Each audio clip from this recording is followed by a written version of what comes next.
चीन और ईरान की साजिश में फंसा नेपाल। नेपाली बैंकों ने अमेरिका को दिया धोखा। चीन की गोद में नाच रहा नेपाल अब तक भारत के खिलाफ साजिश रच रहा था, लेकिन जब पर्दे खोले तो पता चला कि नेपाल के बैंकों और कंपनियों ने अब अमेरिका से पंगा ले लिया है। दरअसल ईरान और चीन ने अमेरिकी प्रतिबंधों की काट के लिए नेपाली बैंकों की मदद मांगी और नेपाली बैंक बिना सोचे समझे कूद पड़े। अमेरिका विरोधी कार्रवाई में चीन की खोलकर मदद की। इन नेपाली बैंकों और कंपनियों ने विदेशों से मिले संदिग्ध पैसों को चीन और ईरान को ट्रांसफर किया। आखिर कैसे हुआ नेपाल से पैसे का खेल? अंतर्राष्ट्रीय खोजी पत्रकारों के समूह ने खुलासा किया है कि नेपाल की कंपनी और बैंकों ने ईरान और चीन की मदद के लिए अमेरिका को धोखा देने का प्रयास किया।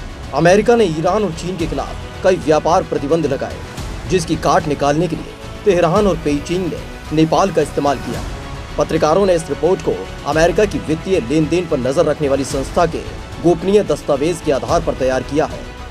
इसे फिनसेन फाइल्स कहा जा रहा है। इस रिपोर्ट में कहा गया है कि दिसंबर 2006 से मार्च 2017 के बीच में नेपाल के 9 बैंक, 10 कंपनियों और नेपाल में अलग अलग लोगों ने सीमा पार व्यापार के नाम पर संदिग्ध पैसे का लेन देन किया। इस रिपोर्ट में कहा गया है कि नेपाली बिजनेस संस्थान सोने की अंतर्राष्ट्रीय तस्करी, प्राचीन वस्तुओं, बिटुमेन और दूर संचार उपकरणों की तस्करी करते हैं। इसमें standard chartered bank, prime commercial bank, bank of Kathmandu, Everest bank, Nepal investment bank, mega bank, Himalayan bank, Nepal Bangladesh bank आदि संदिग्ध पैसों की लेन देन करने वाले बैंकों में शामिल हैं।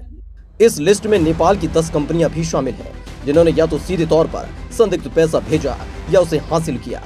11 साल की अवधि के दौरान इन बैंकों और कंपनियों ने 29 करोड़ डॉलर की संदिग्ध धनराशि का लेन देन किया।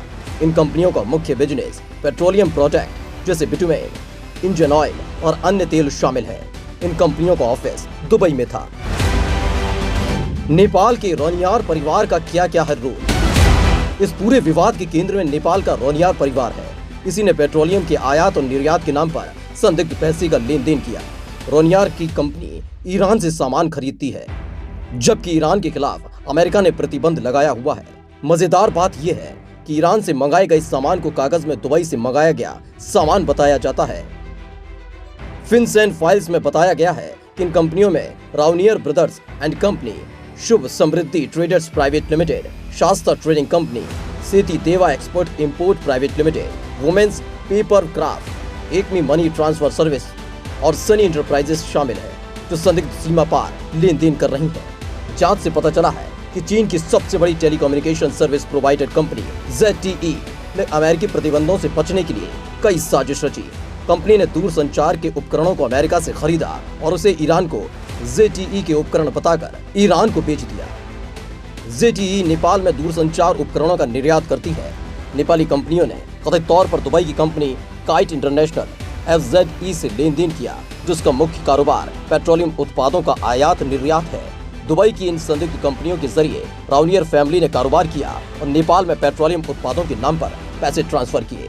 फिनसेन में कहा गया है कि राउनियर की कंपनी ने अमेरिका की ओर से प्रतिबंध किए गए ईरान से सामान मंगाए, लेकिन डॉक्यूमेंट्स में छेड़छाड़ करके बताया गया है कि सामान दुबई से आयात किए गए।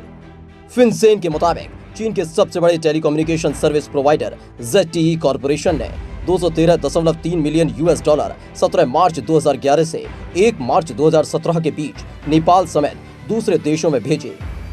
ZTE ने लेन देन बीजिंग स्थित चाइना कंस्ट्रक्शन बैंक के माध्यम से किया। चाइना कंस्ट्रक्शन बैंक के न्यूयॉर्क ब्रांच ने पाया कि लेन देन की रकम संदिग्ध है। 4 नवंबर 2013 से 27 फरवरी 2017 के बीच ZTE ने नेपाल इन्वेस्टमेंट बैंक में कुछ रकम को ट्रांसफर किया। फिनसेन के मुताबिक 5 साल की पड़ताल में सामने आया है ZTE ने अमेरिकी प्रतिबंधों को चकमा देने के लिए कई साजिशें की। ZTE ने अमेरिकी प्रतिबंधों से बचते हुए संदिग्ध रूप से फंड को कई देशों के जरिए भेजा और हासिल किया।